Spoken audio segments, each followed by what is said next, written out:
मेरा नाम अनुज कुमार राठी और मैं पिछले 8 वर्षों से गौर कैस्केड सोसाइटी में बी 316 में निवास कर रहा हूँ।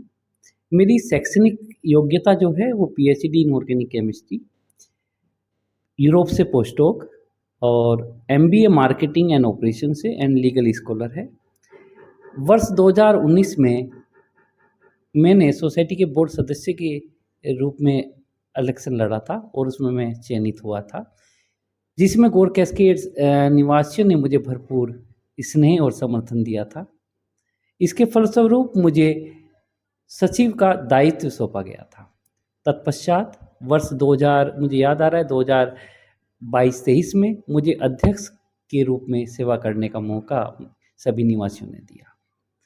साथ ही वर्ष 2025-26 में मुझे फिर से सभी कैस्केडियन ने अपना आशीर्वाद दिया और सबसे अधिक मतों से विजयी बनाया।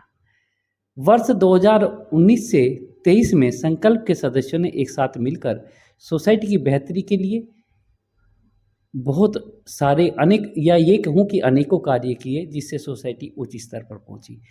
सबसे पहले मुझे अपने उन्हें सभी बोर्ड सदस्य साथियों का व सभी कैस्केडियंस का, सोसाइटी निवासियों का आभार व्यक्त करना चाहिए, जिन्होंने मुझे व संकल्प टीम के सदस्यों को अपना स्नेह सदैव बनाए रखा और प्रत्येक कार्य में भरपूर सहयोग किया। अनुज जी, जैसे मैंने यहाँ जानकारी किया है तो आपके कार्यकाल को लोग बहुत अच्छा मानते हैं, तो अपने कार्यकाल के बारे में बताइए आप। हमारी सोसाइटी के लिए वर्ष 2019 से 23 का जो समय था वो स्वर्णिम कार्यकाल कहा जाता है, क्योंकि उस समय सोसाइटी की वित्तीय पारदर्शिताएं, मेंटेनेंस व्यवस्था, साफ सफाई, बुनियादी सुविधाओं में उल्लेखनीय सुधार हुए थे। वह जो सबसे बड़ी बात सामाजिक जो समरसता है वो बहुत अच्छी थी, वो सर्वश्रेष्ठ रही थी। कभी कोई इतनी कहा-सुनी या किसी में नहीं होती थी। सोसाइटी में हम प्रॉपर रूप से उसे मैनेज कर लेते थे। सोसाइटी से चीज़ें बाहर नहीं जाती थी। कितनी भी बड़ी समस्याओं ने उन समस्याओं को हमने मिल बैठकर सुलझाया था और बड़ा ही अच्छा माहौल था और एक एग्जाम्पल सेट करता था दूसरी सोसाइटियों के लिए। कभी अगर किसी कारण में कभी कोई हमारी सोसाइटी में कभी कोई पुलिस आ जाती थी, तो वो भी ये कहती थी कि आपकी सोसाइटी से कभी कोई कंप्लेन ही नहीं आती, ये बड़ी शांति प्रिय सोसाइटी है। तो एक बड़ा ही अच्छा रिमार्क्स और हमें ही नहीं, पूरी सोसाइटी के निवासियों को ये रिमार्क्स बहुत अच्छा लगता था। आज जो व्यवस्थाएं आपको सोसाइटी में दिखाई दे रही है ना, वो उनकी नींव उसी समय रखी गई थी और उन पे उस स्तर तक कार्य किया गया था कि वे सभी चीज़ें उच्च स्तर पर पहुंची थी। टीम संकल्प हमेशा से ही सच्चाई और सुदृढ़ता के प्रति समर्पित व संकल्पित रही है। वर्ष 2019 से 23 संकल्प टीम ने सोसाइटी को उच्च स्तर पर ले जाने के लिए जो प्रयास किए थे वो सर्वश्रेष्ठ रहे थे। ये सभी कार्य उस समय हुए जब कोविड की भयंकर या कहूँ भयावह लहर थी। कोविड का नाम आते ही मेरी आंखें नम हो जाती हैं, क्योंकि उस समय हमने अपने परिवार के अभिन्न अंग को भी खोया है और वे उनमें से कुछ जो हमारे वरिष्ठ नागरिक थे, जो हमें सदैव आशीर्वाद देते रहते थे। लेकिन मैं भगवान से प्रार्थना करता हूँ कि वे जहाँ भी हैं, भगवान उन्हें अच्छी अवस्था में रखें। तो मैं वापस आते हुए कि उस कोविड समय में ₹1.85 मेंटेनेंस शुल्क होता था तब, उस समय 2019 से 23 में, और ये जो सारी कार्य उस समय हुए थे वो इसी मेंटेनेंस शुल्क के साथ हुए थे, ₹1.85 में। और अगर मैं कुछ कार्यों की बात बताऊं, जो हमारे द्वारा कार्य किए गए, संकल्प टीम द्वारा कार्य किए गए थे, वो कुछ प्रॉपर रिसोर्स यूटिलाइजेशन के माध्यम से, पैसों की बचत के माध्यम से, उन पैसों को जो बचाकर दूसरे कार्यों में लगाया गया वो बड़ा ही उत्कृष्ट रहा।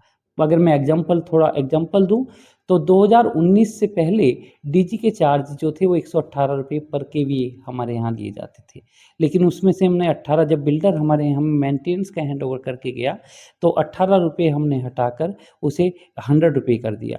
तो रेजिडेंट को सीधे ₹18 प्रति केवीए के अनुसार फ़ायदा हुआ, जिससे हमने 5 सालों में लगभग ₹25 लाख की बचत रेजिडेंट को पहुंची। 25 लाख रुपए बचा दिया। 25 लाख रुपए जो एक अच्छा अमाउंट होता है, और उससे रेजिडेंट को सीधे फ़ायदा पहुंचा। लगभग 50 लाख रुपए की जो बचत है वो हमने जो हमारे यहाँ मैं बात करूं जो कैपिटल जो हमारे यहाँ मीटर एजेंसी थी उसकी जो एजेंसी हमसे 10 लाख रुपए एएमसी के रूप में उसने हमसे मांगे थे। लेकिन हमने देखा अपना इंटरनल डिस्कशन किया और हमने देखा कि हमारे यहाँ साल भर में लगभग 5 से 7 मीटर ही डैमेज होते थे, जिनकी कॉस्ट कोई ज़्यादा नहीं होती थी। तो यानी अगर कुल मिला के 1 लाख रुपए तक भी हमारी इलेक्ट्रिसिटी के मीटरों की कोई कॉस्ट नहीं जाती थी। जब 1 लाख रुपए कॉस्ट थी तो हम 10 लाख रुपए क्यों देते? उस समय हमारे द्वारा निर्णय किया गया कि हमें एएमसी ना देकर हम अगर कोई समस्या है तो हम उन मीटर में कोई समस्या है तो हम मीटर को नए मीटर खरीद लेंगे और उन्हें रिप्लेसमेंट करा देंगे। तो इस प्रकार ऑल टुगेदर बात की जाए 40 से 50 लाख रुपए का सोसाइटी को फ़ायदा हुआ। एक अन्य उदाहरण अगर आपको दूँ कि हमारी कॉमन एरिया की जो लाइट है, वहाँ पे बड़ी वोट की लाइट लगी हुई थी। जैसे बाहरी खंभे जो हैं उन पे लगभग 400 वोट की लाइट लगी हुई थी। तो उससे काफ़ी इलेक्ट्रिसिटी का कंजप्शन ज़्यादा होता था, बिल ज़्यादा होता था। तो हमने क्या किया कि उन लाइटों को बदलवाया, 50 वोट की लाइट पे उन्हें ट्रांसफ़र करवाया 400 वोट को। ऐसे ही सेंटर पार्क में हमारे 45 खंभे हैं। उन सेंटर पार्क के 45 खंभों पे लगभग 18 वोट की लाइट कन्वर्ट करवाई, जो पहले 135 139 वोट की लाइट, एग्जैक्टली मुझे ऐसा ही याद आ रहा है, थी। तो 18 वोट की लाइट जो हमने लगवाई, ईच लाइट जो लगवाई, तो उससे बिजली में काफ़ी कम खपत हुई और जो इससे पैसा बचा उससे ही सोसाइटी के अनेकों कार्य कराए गए, जो एक अच्छा एग्जाम्पल हुआ। जैसे कि सोसाइटी में सेंटर पार्क का स्टेज चौड़ा करना हुआ हो, सेंटर पार्क में बच्चों को जो चोट लगने की, जहाँ खेलते हैं उनकी संभावना होती थी, वहाँ पे सिंथेटिक ग्रास लगवाई या सिंथेटिक रबर फ्लोरिंग करवाई, जिससे कि बच्चों को चोट ना लग सके। ए ब्लॉक के सामने हमारे यज्ञशाला का निर्माण कराया गया। हम सबसे गंभीर समस्या जो हमारी होती थी वो सीपेज की एक समस्या थी, उसकी रोकथाम कराने का कार्य कराया गया। और साथ ही अगर बात करूं मैं, क्लब में की व्यवस्था का उन्नयन कराया गया, एसी लगवाए गए, लाइट लगवा कर उसे अपग्रेड कराया गया। साथ ही 2000 केवीए का एक नया जो ट्रांसफार्मर, जो आप देख रहे होंगे हमारे यहाँ 2 ट्रांसफार्मर हैं, उसमें एक ट्रांसफार्मर और जो बिल्डर से हमने लेके उस समय उसका बल्कि कंट्रोल पैनल को कवर्ड कराया गया, जिससे कि कोई मानवीय हानि ना हो सके, कोई दुर्घटना घटित ना हो सके। बैक गेट पर डॉग एक ऐसी समस्या रही है, उसका भी सोल्यूशन हमारे द्वारा लाया गया है। कुछ रेजिडेंट चाहते थे कि सोसाइटी में डॉग खुले ना घूमें, तो उनके लिए एक बड़ा ही अच्छा विकल्प तैयार किया गया। उस समय एक डॉग पार्क की व्यवस्था की गई। बैक गेट पर अगर देखें तो एक बस स्टॉप भी बना हुआ है, स्कूल बस स्टॉप है। उसमें क्या, जो हमारे बच्चे दोपहर में जाते थे तो उन्हें पेरेंट्स खड़े होते थे, बुजुर्ग पेरेंट्स खड़े होते थे, वरिष्ठ नागरिक जो थे, तो उन्हें गर्मी से बचाने के लिए उस पर वहाँ पे टीन शेड डलवाया गया, कैमरे से उसे इक्विप कराया गया। साथ ही बैठने के लिए बेंच की व्यवस्था की गई, फैन लगवाया गया। साथ ही डॉग पार्क, तो जैसे मैंने बताया एक डॉग पार्क बनाया, उसके साइड वाला स्थान में पहले गड्ढे होते थे और उसमें मिट्टी भरवा के वहाँ पे ग्रीन क्षेत्र शहीद पार्क का निर्माण कराया गया था। तो इस प्रकार बहुत कार्य किए गए। और सबसे बड़ी चीज़ जो हमारी सुरक्षा की पॉइंट ऑफ व्यू से कहें कि प्रत्येक फ्लोर पर हमने लगभग 460 से ज़्यादा कैमरे लगवाए थे। अच्छा, ये कैमरे उसी समय के लगे हैं? उसी समय के लगे हुए हैं। और ये दूरदृष्टि का ही परिणाम था कि आज तक हमारी सोसाइटी इन कैमरों की वजह से, हमारी जो सुरक्षा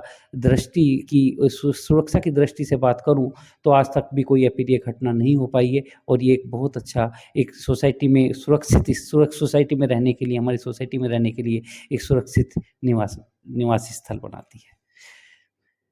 इसी प्रकार अगर मैं और कुछ बात करूं तो इस अनेकों कार्य किए गए। और आप डिटेल में जो हमारा मैनिफेस्टो हमने इस बार संकल्प टीम ने निकाला है, लास्ट 2 पेज पर जो हमने अपने जो और कार्य, जो अनेकों कार्य सोसाइटी को बेहतरी के लिए किए, उसका वर्णन आप वहाँ देख सकते हैं। जी, जो आपकी संकल्प टीम है, उसे सोसाइटी के बारे में उसे क्या सोचा है, आपका विजन क्या है? मैं कहूँगा सबसे पहले मैं यह स्पष्ट करना चाहता हूँ कि संकल्प टीम किसी से भी तुलना नहीं करना चाहती है। हम केवल इस बात पर ध्यान केंद्रित करना चाहते हैं कि हम सभी मिलकर सोसाइटी के लिए क्या बेहतर कार्य कर सकते हैं।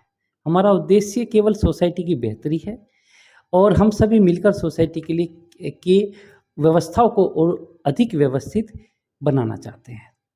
फिर इससे आगे मेरा कहना यह है कि हम सभी का सोसाइटी में रहने का उद्देश्य यह होता है कि हम और हमारे परिवार के सदस्य सुरक्षित और महत्वपूर्ण जो सुविधाएं हैं या व्यवस्थाएं हैं के साथ व्यवस्थित रह सकें। सोसाइटी की व्यवस्थाओं में कमी आना और सौहार्दपूर्ण वातावरण का बिगड़ना हम सबको विचलित करने के साथ-साथ अव्यवस्थित कर देता है। जी। सोसाइटी की व्यवस्थाओं को व्यवस्थित करने का दायित्व मोस्टली चुने जाने वाले बोर्ड सदस्यों पर होता है, जिससे कि वे सोसाइटी निवासियों के साथ मिलकर व्यवस्थाओं को प्रॉपर बना सकें। अतः बोर्ड सदस्यों का चुनाव बड़ी समझदारी के साथ और सोच समझ कर करना उचित होता है। वास्तव में कोई भी संस्था या सोसाइटी आरोप प्रत्यारोपों से आगे नहीं बढ़ सकती, बल्कि वह सकारात्मक दृष्टि से सोसाइटी के हित में किए जाने वाले कार्यों से आगे बढ़ती है। टीम संकल्प का हमेशा से ही फोकस सकारात्मकता के साथ सोसाइटी के हित के कार्य करने रहा है और आगे भी रहेगा। मुझे याद आ रहा है वर्ष 2019 से 23 का समय इसका उदाहरण है, जहाँ कभी भी व्हाट्सएप ग्रुप पर कोई भी आरोप प्रत्यारोप नहीं होते थे। वह सब कार्य शांतिपूर्ण तरीके से होते थे। लेकिन समस्या तब शुरू हुई जब पिछले 3 सालों में चीज़ों का राजनीतिकरण किया गया, असत्य अफवाहें उड़ाई गई, व फाइनेंशियल को छिपाया जाने लगा।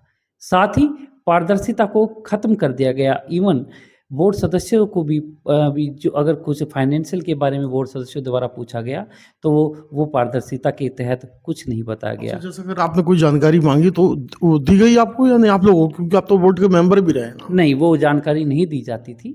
तो एक और लाखों करोड़, साथ ही लाखों करोड़ों रुपए की परियोजना बनाई जाने लगी। इस प्रकार अगर इन सब ने क्या किया, हमारी सोसाइटी में को नकारात्मक माहौल में धकेल दिया, जहाँ पे अगर पारदर्शिता की कमी होने लगती है तो क्वेश्चन अपने आप उठने लगते हैं। अगर हमें कोई कार्य करना भी है तो प्रॉपर चैनल के थ्रू होना चाहिए। नागरिकों के साथ या निवासियों के साथ या बोर्ड मेंबर के साथ, सभी के साथ चर्चा होने के बावजूद वो कार्य किया जाना चाहिए। यहाँ पे कोई मनमर्जी नहीं चलती। सोसाइटी विश्वास पर आधारित होती है। परिपक्वता के आधार पर यहाँ पे निर्णय किए जाते हैं, सभी से डिस्कस करते हुए निर्णय किए जाते हैं, कानूनी रूप से निर्णय किया जाते हैं। अतः मनमर्जी को कभी बढ़ावा नहीं दिया जा सकता है।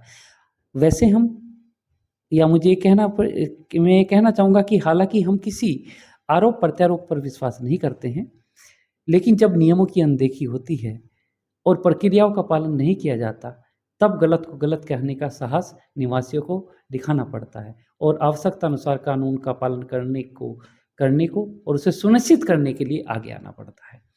वर्ष 2019 से 23 में टीम संकल्प द्वारा जो कार्य छोड़े गए थे, आज भी वो वहीं के वहीं लटके पड़े हैं, अच्छा, अधूरे हैं। अच्छा, वो वहीं के वहीं रुके हुए हैं? जी हाँ, अब मैं अगर कुछ उदाहरण दूँ, बिल्डर से आईएफएमएस का पैसा, कुछ हमारा पैसा अब भी बाकी है। उसके अलावा एमओटी होता है, मेमोरेंडम ऑफ ट्रांसफ़र। जब बिल्डर के साथ मेंटेनेंस का हैंडओवर हुआ तो एक डॉक्यूमेंट साइन होता है, उसके कार्य आज भी लंबित पड़े हैं। बिल्डर द्वारा पूर्ण अक्षमता का हमें डीजी नहीं दिया गया, पूर्ण अक्षमता का एसटीपी प्लान नहीं दिया गया, उस पे भी प्रॉपर फ़ॉलो-अप नहीं लिया गया, वो भी आज तक फुल कैपेसिटी का नहीं मिल पाया है। जबकि टीम संकल्प द्वारा 2019 से 23 तक हमने सारी संबंधित अथॉरिटी को कम्युनिकेशन कर दिए थे और हमारे के बाद जो बोर्ड आया था, उस बोर्ड को सब कुछ हैंडओवर करके गए थे। लेकिन उसके बाद भी इस प्रकार ये अगर कहें ठोस कदम उठाना, केवल औपचारिकता ही निभाना एक सही कदम नहीं कहा जा सकता, इस पे ठोस कार्य किए जाने चाहिए थे। अनुज जी, यहाँ की जनता जो है आपको बहुत स्नेह करती है, बहुत प्यार करती है, हमेशा आपको आशीर्वाद जनता ने दिया है। पिछली बार भी आप जो है आपको सबसे ज़्यादा मत मिले थे, आप बोर्ड के मेंबर थे, लेकिन आपने आवाज़ बहुत उठाई, तो वो मुद्दा क्या था? प्रदीप जी, बिल्कुल आपने सही कहा। मुझे वाक़ई में ही मैं अपने को भाग्यशाली समझता हूँ कि मुझे जो सभी कैस्केडियन हैं बहुत स्नेह करते हैं और जब भी और मेरी बात पे विश्वास भी करते हैं। मेरा एक हमेशा उद्देश्य रहा है कि मैं इस सोसाइटी में इतने सालों से रहा हूँ और बात कहीं अगर बात करूँ 2019 से 2023 थी, तो सोसाइटी के बोर्ड में मैं एज ए सचिव और अध्यक्ष का कार्य किया है। तो मेरा दायित्व ये बन जाता है कि अगर कहीं मैं कुछ गलत देखूँ, तो जिन लोगों ने मुझ पे विश्वास किया है, जिन लोगों ने मुझे अपना स्नेह दिया है, उनके विश्वास पर मैं खरा उतर सकूँ। उनकी भावनाओं को मैं कभी आहत ना करूँ और मैं हमेशा जो गलत चीज़ें हैं, उन गलत चीज़ों के लिए अपनी आवाज़ उठाऊँ और नियम कायदे कानून में रहकर मैं वो प्रक्रियाओं का पालन कराऊँ। तो मैं प्रदीप जी, एक्चुअली हम जो हैं वो कानून में विश्वास करने वाले व्यक्ति हैं और नियमों और प्रक्रियाओं का पालन पूर्ण रूप से करना चाहते हैं, विशेष ध्यान रखते हुए करना चाहते हैं। सबसे गंभीर समस्या तब उत्पन्न होती है जब नियमों की अनदेखी की जाती है, प्रक्रियाओं का पालन नहीं किया जाता है। एक अगर मैं आपको एक अभी एक साझा करूँ एक चीज़ कि एक टीम से लड़कर आए हुए व्यक्ति अध्यक्ष बनने के बाद अपने ही साथ कार्य करने वाले अपनी ही टीम के व्यक्तियों पर यदि निजी लाभ के गंभीर आरोप लगा दें, तो ये व्यवस्था पर चोट पहुँचना है। और ये वाक़ई में ये गंभीर प्रश्न खड़े करता है। अगर जिन व्यक्तियों पर आरोप लगाए, उन्हीं व्यक्तियों ने अपने द्वारा चुने हुए अध्यक्ष का इस्तीफ़ा मंज़ूर कर लिया। और एक हमारे साथी रेज़िडेंट्स हैं, जिनका हम सम्मान भी करते हैं, उन्हें एक पहले सदस्य नामित किया और फिर उन्हें अध्यक्ष बना दिया बिना इलेक्शन लड़ाए। तो ये एक प्रक्रियाओं का उल्लंघन है, और प्रक्रियाओं का जब उल्लंघन होता है तो आवाज़ उठानी पड़ती है, क्योंकि एक ये जानबूझकर नियमों का उल्लंघन करना कभी भी ठीक नहीं होता। साथ ही एक बोर्ड अधिकारी जो हैं, उन्होंने अपना मकान 21 नवंबर 2025 को बेच दिया था, और उसके बाद उन्होंने इस मकान बेचने का किसी को नहीं बताया। हम भी बोर्ड में थे, हमें भी कोई सूचना नहीं दी, जीबीएम में कोई सूचना नहीं दी, किसी अथॉरिटी जो संबंधित अथॉरिटी हैं उन्हें सूचना नहीं दी, सोसाइटी में निवासियों को किसी को नहीं बताया, और अभी तक सोसाइटी की एओ पर कब्जा करे बैठे हैं। कब्जा कहने का शब्द मैं इसलिए यूज़ कर रहा हूँ क्योंकि जब हमें पता चल जाता है, ठीक है, अगर बाई चांस कोई नियमों के अभाव के कारण किसी को नहीं पता है, जब पता चल जाए जब तो उसे छोड़ दे। लेकिन अगर तब भी वो जानबूझकर मनमर्जी करते हुए उस सीट पर बैठा है और अपनी मनमर्जी कर रहा है, तो उसे कब्जा करना ही कहा जाता है। तो उसके बाद बेसिकली अगर बात करेंगे अपार्टमेंट ओनर एसोसिएशन, हमारे यहाँ एओ है, तो इस अपार्टमेंट ओनर एसोसिएशन का सीधा सा अर्थ होता है कि हमें यहाँ पे मकान का मालिकाना हक होना चाहिए। ये इससे रिलेटेड होता है। जब कोई व्यक्ति अपना मकान ही बेच देता है, तो वह किस प्रकार एओ का सदस्य रह जाएगा, किस प्रकार बोर्ड का सदस्य रह सकता है, या किस प्रकार बोर्ड में पदाधिकारी रह सकता है। यदि कोई व्यक्ति अपना मकान बेचने के बाद दूसरा मकान सोसाइटी में ले भी लेता है और वो बोर्ड अधिकारी है, तो उसे फिर से चुनाव प्रक्रिया के माध्यम से बोर्ड सदस्य चुनकर आना होता है, न कि पुराने मकान के स्वामित्व के आधार पर सोसाइटी की एओए पर कब्जा रखना उचित है। तो ये नियमों का जो पालन होना ज़रूरी है। और साथ ही मैं अगर आपको ये बताऊं कि यदि महंगी परियोजना बनाई जाएगी, तो निवासियों को आवाज़ तो उठानी पड़ेगी। अच्छा, महंगी परियोजना कैसे? एक्चुअली हमारे यहाँ कुछ ऐसी परियोजना बनाई गई, तो अगर आपको भी बताऊंगा तो आप भी थोड़े आश्चर्यचकित होंगे। हमारे यहाँ सेंट्रल पार्क में 45 खंभे हैं, जिनका साइज़ की बात करूँ वो 3 इंच मोटे हैं, और उनकी हाइट की बात करूँ तो 8 से 10 फीट उनकी हाइट होगी, और मोटाई 3 इंच है। तो उन पे साधारण जो काला पेंट होता है, उसका जो खर्च की जो परियोजना बताई गई थी वो 5 लाख रुपए बताई गई थी। 5 लाख रुपए? जी हाँ, ये डॉक्यूमेंटेड भी थी। तो ये इस पे हमने सब सोसाइटी निवासियों ने, काफ़ी निवासियों ने आवाज़ भी उठाई कि एक साधारण पेंट यदि 5 लाख रुपए में होगा तो क्या होगा। इसके अलावा अगर बात करें बेसमेंट में, जो हमारी बेसमेंट है उसमें वाइट वॉश, जो हमारे फ्लोर लॉबी हैं जहाँ से हम आए हैं, वहाँ पे जहाँ से आप आए होंगे, तो वहाँ से उस पर लगभग खर्च बताया गया 1.5 करोड़ से ज़्यादा का वाइट वॉश। और साथ ही जो हमारे यहाँ मीटर की समस्या चली हुई थी, कैपिटल मीटर की समस्या, तो उसका जो कैपिटल मीटर की सॉल्यूशन के लिए जो मीटर बदलवाने का जो खर्चा बताया गया था, वो 60 लाख रुपए से 1 करोड़ के बीच का बताया गया था। और साथ ही एक हमारे यहाँ एक जो बोरवेल कनेक्शन और जो कंसेंट टू ऑपरेट सीटीओ जिसे बोलते हैं, उसके संबंधित एक योजना क्या कहूँगा, एक वो बिल्डर का फॉल्ट है। बिल्डर ने वो प्रॉपर डॉक्यूमेंटेशन हमें ट्रांसफ़र नहीं किए हैं, तो उसके फॉल्ट की वजह से उस बिल्डर का जो गलती को हम रेजिडेंट्स क्यों भुगतें। इसके लिए हमें प्रॉपर कानूनी रूप से अपनी आवाज़ उठाने की ज़रूरत थी, जो कि शायद अभी तक हम उठा नहीं पाए हैं। और ये एक सबसे बड़ा कंसर्न है कि वर्तमान बोर्ड को उस पे आवाज़ उठानी चाहिए थी, लेकिन वो नहीं उठ पाई है। और ये भी योजना जो थी, इसे भी करोड़ों रुपए की योजना बताया गया था। तो अगर ये सभी परियोजना इस प्रकार बनाई जाएँगी, तो इन पे प्रश्न तो गंभीर खड़े होंगे, और खड़े करने भी चाहिए, क्योंकि पारदर्शिता के तहत क्या वाक़ई में ये कार्य इतने महँगे हो सकते हैं कि हमारे पास कोई और सॉल्यूशन नहीं है इसकी कॉस्ट ऑप्टिमाइज़ करने का या प्रॉपर वेंडर से बात करते हुए इनका एग्ज़ैक्ट कॉस्ट निकालने का? तो इस प्रकार की समस्याएँ थी जिन्हें समय-समय पर उठाया गया है। तो आशा है कि जो नया बोर्ड आएगा इन विषय पर विशेष रूप से ध्यान रखेगा और आगे से एक अच्छी प्रकार सोसाइटी में कार्य करते हुए एक अच्छी पारदर्शिता निर्धारित करने का प्रयास करेगा। बढ़ा है मेंटेनेंस, उसके लिए हमेशा आवाज़ उठाई, तो ये क्या मामला था ये? जी प्रदीप जी, दिसंबर 2024 में हमारे यहाँ मेंटेनेंस शुल्क में एकदम से 45 पैसे प्रति स्क्वायर फीट की वृद्धि कर दी गई। ये पहले जो वृद्धि की जाने वाली थी वो लगभग 60 पैसे प्रति स्क्वायर फीट करने की एक योजना बनी थी, लेकिन उसके लिए भी हमारे द्वारा आवाज़ उठाई गई, जिसे बाद में घटाकर 45 पैसे प्रति स्क्वायर फीट किया गया। और जब से ये मेंटेनेंस शुल्क बढ़ा, तब से अगर हम अब तक बात करें तो लगभग सोसाइटी को 1 करोड़ 10 लाख रुपए अतिरिक्त प्राप्त हुआ मेंटेनेंस के रूप में। अब इतनी अतिरिक्त राशि जो हमें प्राप्त हुई है, अब प्रश्न यह उठता है कि इस बढ़ी हुई राशि का वास्तविक उपयोग कहाँ और किस प्रकार किया गया? ये प्रश्न है, क्योंकि वर्तमान में जो डीजी की जो रूटीन कार्य हैं, जो सर्विसिंग है, उसके लिए भी वे जो अन्य जो रूटीन खर्चे हैं, उनके लिए भी अगर लगभग 18 लाख रुपए हमें सोसाइटी की जो पहले से एफडी की हुई है, उससे निकाल कर कार्य कराया जाए, तो प्रश्न खड़े करता है। अच्छा, एफडी जो कराई गई थी उसमें से 18 लाख रुपए निकाले गए? जी हाँ, वो लगभग 18 लाख रुपए जो ब्याज के आए थे, उसे वहाँ से वो निकाले गए और वो रूटीन कार्यों में खर्च किया गया। ये रूटीन कार्य वो है जो मेंटेनेंस से खर्च कि जो मेंटेनेंस आता है उससे खर्च किए जाने चाहिए। उसका खर्चा वहाँ से उठाना चाहिए। वर्तमान में अब एक चीज़ और मैं बताऊँ आपको कि वर्तमान में जो ये कार्य किए जा रहे हैं अभी, उनका भुगतान आने वाले महीनों में किया जाएगा।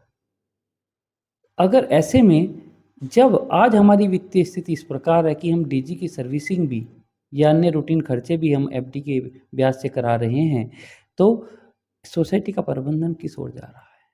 किस ओर हम अपनी फाइनेंशियल स्थिति को लेकर जा रहे हैं? यह एक गंभीर प्रश्न खड़े करता है।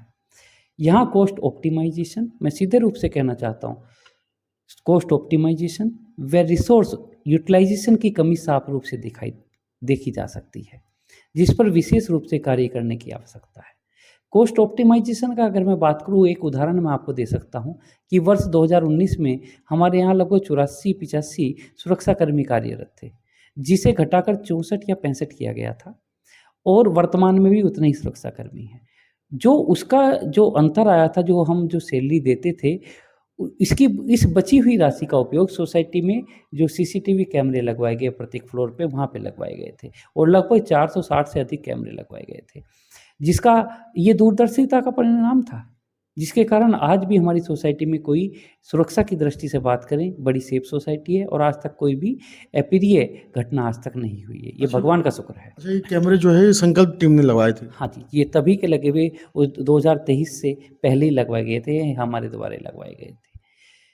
अभी मैंने आपको दूसरा उदाहरण बताया था कि कैसे लाइट का हमने कंजप्शन कम किया, कैसे उसमें बचत की, उस पैसे का प्रॉपर यूटिलाइजेशन किया।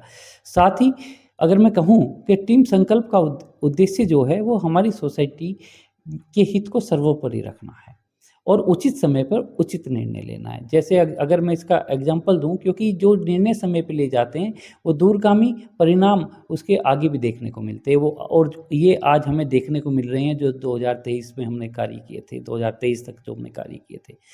कोविड काल के दौरान जब सोसाइटी में मेडिकल इमरजेंसी की हमें आवश्यकता हुई, तो हमारे द्वारा मेडिकल रूम की स्थापना की गई, जिसमें ऑक्सीजन सिलेंडर, कंसंट्रेटर और साथ ही हमारे द्वारा बेड की भी व्यवस्था की गई थी।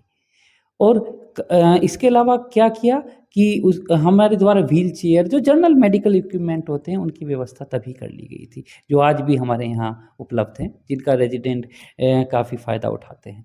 साथ ही पार्टी हॉल में जो नए एसी लगवाए गए, बड़े पंखे लगवाए गए गर्मी से राहत हेतु, और साथ ही उन पे पर्दों की व्यवस्था भी की गई। पेंट और लाइटिंग के माध्यम से उसका सौंदर्यीकरण कराया गया। जिम में टीवी लगवाया गया जो 55 इंच का था। साथ ही टेम्परेचर कंट्रोल करने के लिए आवश्यक व्यवस्थाएँ भी की गई। जिम के लिए जो उपकरण होते हैं, वो उपकरण भी मँगाए गए, जैसे कुछ वेट मँगाए गए, आवश्यकता अनुसार वो सारे कार्य किए गए थे। साथ ही इसकी बात करें बूम बैरियर लगाकर मेन जब हमें लगा कि आने-जाने में बड़ी दिक्कत होती है, वहाँ पे ज़्यादा सुरक्षाकर्मी इन्वॉल्व रहते हैं, तो उस बूम बैरियर लगाया गया। विज़िटर के लिए जब कोई विज़िटर आता है, तो एक हमारे यहाँ प्रोसेस है, सुरक्षा की दृष्टि से पहले उसकी एंट्री होती है, फिर कन्फर्मेशन फ्लैट से आता है, तब उसके बाद वो विज़िटर अंदर आता है। तो लेकिन इस प्रोसेस में कुछ समय लगता था, जिसके कारण एक एंट्री होने के कारण सोसाइटी में लंबा जाम लग जाता था। रेज़िडेंट को नोक-झोंक करने के बाद आते थे, थके हारे आते हैं, उसके बाद एकदम से लाइन में लग के खड़े होना एक फ्रस्ट्रेशन सी पैदा करता था।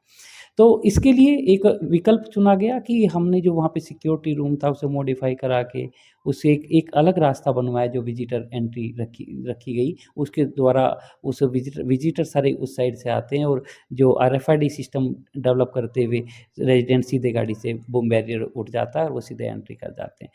इसके अतिरिक्त जो एक महत्वपूर्ण कार्य हमारे द्वारा किया गया, डी और हमारे यहाँ ब्लॉक डी और ई हैं, उसके नीचे जो बेसमेंट में स्टेयर है, उसके नीचे आउटर एरिया का जो हमारा कचरा होता था, वो सारा वहाँ पे इकट्ठा किया जाता था तब। तो हमने क्या कार्य किया, वहाँ से उस कचरे को हटवाया, सारे उन जो बेसमेंट में सारे में टाइल्स लगवाते हुए, सीमेंट करवाते हुए, जो करा उसके बाद एक कचरे वाले रूम का निर्माण कराया गया, जो आज भी उपयोग में लाया जा रहा है और वहाँ से वो गंदगी हटाई।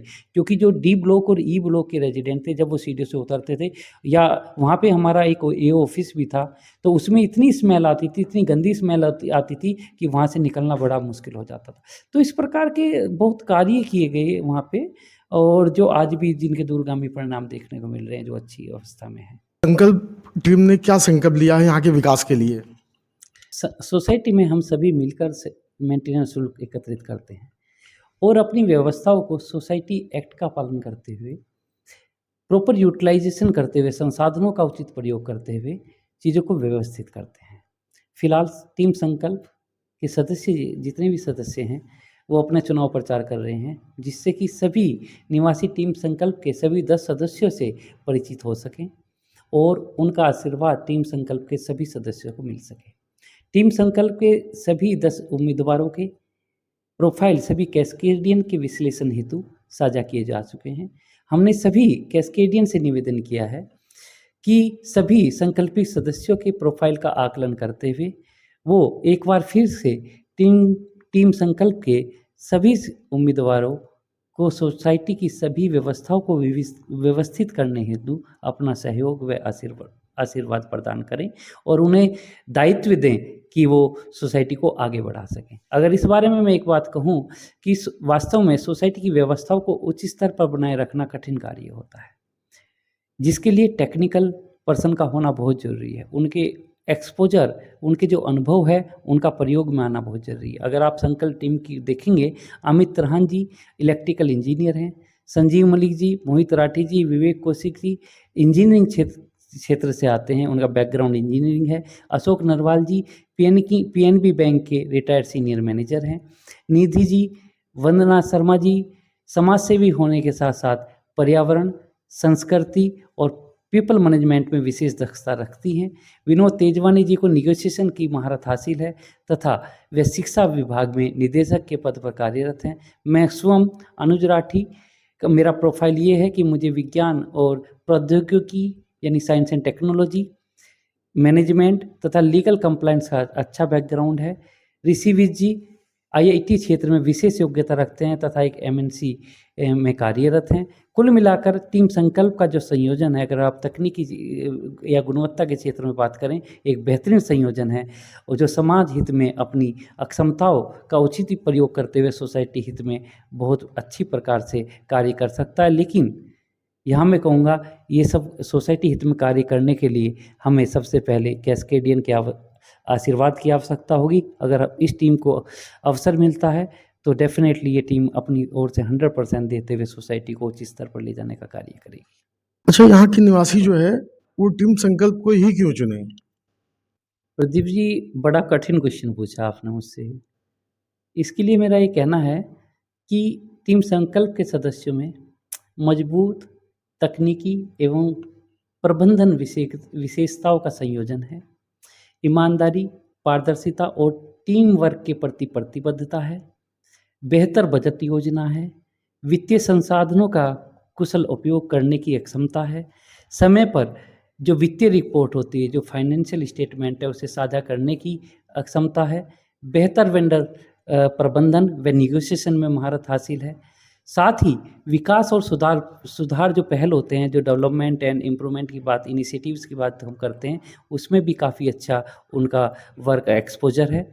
टीम सर्कल के सदस्यों के पास साथ ही क्या है कि जो हमने सोचा है कि सहायक जो स्टाफ है, जैसे मेड, कार क्लीनर या लॉन्ड्री वाले जो हैं, के लिए एसओपी का गठन करते हुए, जिस पे पहले कभी कार्य नहीं किया गया है। हमने ही पहले प्रयास किए थे, जो कार क्लीनर होते हैं उनके लिए कुछ एसओपी बनाई थी, मेड के लिए भी कुछ एसओपी बनाई थी, लेकिन और बेहतर रूप से उसे हम क्या कर सकते हैं, उस पे कार्य किया जाएगा।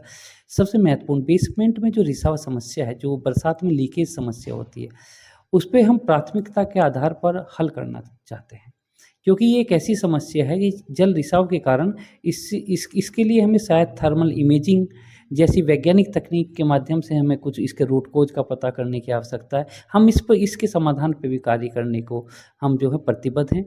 सोसाइटी जो एक महत्वपूर्ण विषय है हमारी सोसाइटी के लिए, सोसाइटी उपनियमों के अनुसार जो हमारे ज्वाइंट ओनर हैं, उनकी चुनाव में सहभागिता और उनका मतदान करने की भागीदारी की संभावनाओं पर कार्य करने का हमारा दृष्टिकोण है। इस पे हम ज़रूर कार्य करेंगे। क्लब सुविधाओं को हम उत्कृष्ट बनाने की योजना है कि हम क्या अच्छे से अच्छा उसमें कर सकते हैं। वेंडर शिकायत प्रणाली जो है, जिसे वीजीएमएस बोलें, उसकी लागू करने की योजना है, जिससे जो शिकायत कम हो व जो सेवा गुणवत्ता में सुधार हो। साथ ही सुरक्षा और जो संरक्षा से संबंधित हैं, सेफ्टी सिक्योरिटी से लेकर संबंधित है, उन पे कार्य करने को हम प्रेरित हैं। मेंटेनेंस, हाउसकीपिंग, हॉर्टिकल्चर और साथ ही अन्य विभागों में जो सक्षम, जो योग्य अगर कहूँ मैं, स्टाफ की नियुक्ति करने के लिए हम करना चाहते हैं, जिससे निरंतर सुधार निश्चित हो सके। लिफ्ट प्रबंधन में हम काम करना चाहते हैं, क्योंकि लिफ्ट की समस्या में जो पुराने पार्ट्स हो सके हैं, उन्हें समय से बदलवाया जा सके, और उसमें क्या हम बेहतर कर सकते हैं, उसकी ओर हम विचार कर रहे हैं। इस पर हम कार्य करना चाहते हैं। अनुज जी, अगर यहाँ की निवासियों ने टीम संकल्प को अपना आशीर्वाद देती है, तो आप लोगों का जो है क्या होगा, संकल्प आपका क्या क्या होगा? प्रदीप जी, हमारे कुछ की फोकस क्षेत्र हैं और कुछ विकास योजना है जिन पे हम कार्य करेंगे। जैसे कि अगर बात करूँ, हम काफ़ी समय से इलेक्ट्रिक जो हमारा जो मीटर की समस्या रही है सभी रेजिडेंट्स की, हमारा उस संबंधी समस्या का समाधान खोजने का प्रयास रहेगा कि उस पे हम किस प्रकार कार्य करते इसका सॉल्यूशन प्राप्त करें। दूसरा पॉइंट अगर कहूँ तो कार्बन जो फुटप्रिंट को कम करने के लिए और डीजल की खपत में कमी लाने के लिए हम वैकल्पिक ऊर्जा के स्रोत में सोलर पावर बैकअप को मजबूत करना चाहते हैं। इससे 2 फ़ायदे होने वाले हैं। एक तो हमारे जो खर्चे हैं, जो कॉमन एरिया की लाइट्स हैं या डीजल पे जिस पे डीजल पे हम जो निर्भर हैं, उसकी निर्भरता कम होगी। साथ ही हमारे जो टॉप फ्लोर के जो फ्लैट्स हैं, जो गर्मी के दिनों में काफ़ी तप जाते हैं। काफ़ी जब टेम्परेचर 48-50 डिग्री के आसपास जाता है, तो काफ़ी तप जाते हैं। तो अगर सोलर सिस्टम ऊपर रहेगा, जो सोलर पैनल रहेगा, उससे गर्मी में कुछ कमी आएगी और उससे टॉप फ्लोर रेजिडेंट को फ़ायदा होगा। तो इसे कहा जाए कि ये मल्टीपर्पज़ एक व्यवस्था करने की संभावना पे तलाशने का हम कार्य करने का विचार कर रहे हैं। साथ ही जो हमारी एक काफ़ी समय से हम सोच रहे थे, सोसाइटी की वेबसाइट का निर्माण कराया जाए, जिससे कि जो फाइनेंशियल अपडेट्स हैं उसमें जो जर्नल इन्फॉर्मेशंस हैं या अन्य महत्वपूर्ण इन्फॉर्मेशन है, वो उस वेबसाइट के माध्यम से साझा किया जाए, जिससे कि किसी रेजिडेंट से पारदर्शिता में कोई कमी ना आए और उन्हें सारी जानकारी समय से प्राप्त हो सके। दूसरा, हम क्या सोच रहे हैं कि आधारभूत संरचना योजना, smart society features, apps, automation, upgradation, सुरक्षा उन्नयन आदि विषयों पर भी हम काम करना चाहते हैं।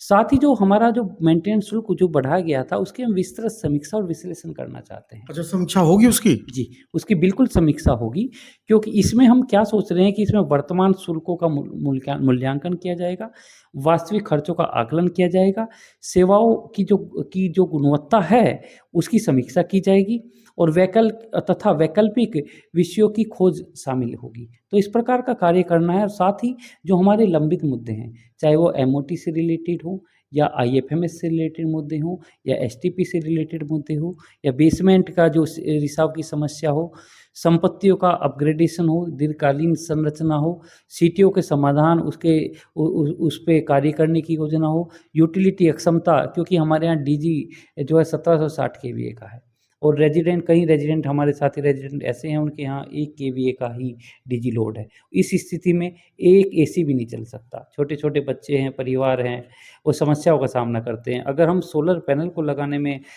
तकनीकी रूप से सफल हो पाए तो इससे बेनिफिट क्या होगा कि जो कुछ लोड जो है वो कम हो जाएगा और उस डीजी लोड में भी हम ये सहायक होगा बढ़ाने में उन साथियों का और साथ ही जो फुल कैपेसिटी का डीजी जो बिल्डर से मिलना चाहिए उसके लिए भी हम प्रयास करेंगे, अन्य वैकल्पिक व्यवस्था देखेंगे जिससे कि सोसाइटी के सभी रेजिडेंट्स को उसका फ़ायदा मिल सके और कोई भी और सबसे बड़ी बात निवासियों की जो भागीदारी है उसे बढ़ाना हम बहुत ज़रूरी समझते हैं कि वो क्योंकि हर बार वही 10-5 चेहरे इस बार जब हम इलेक्शन के लिए हमें बोला हमारे रेजिडेंट ने हमें कहा कि आपको आना चाहिए, तो सबसे पहली बड़ी समस्या ये हुई कि हम सब कॉर्पोरेट में जॉब करते थे या करते हैं।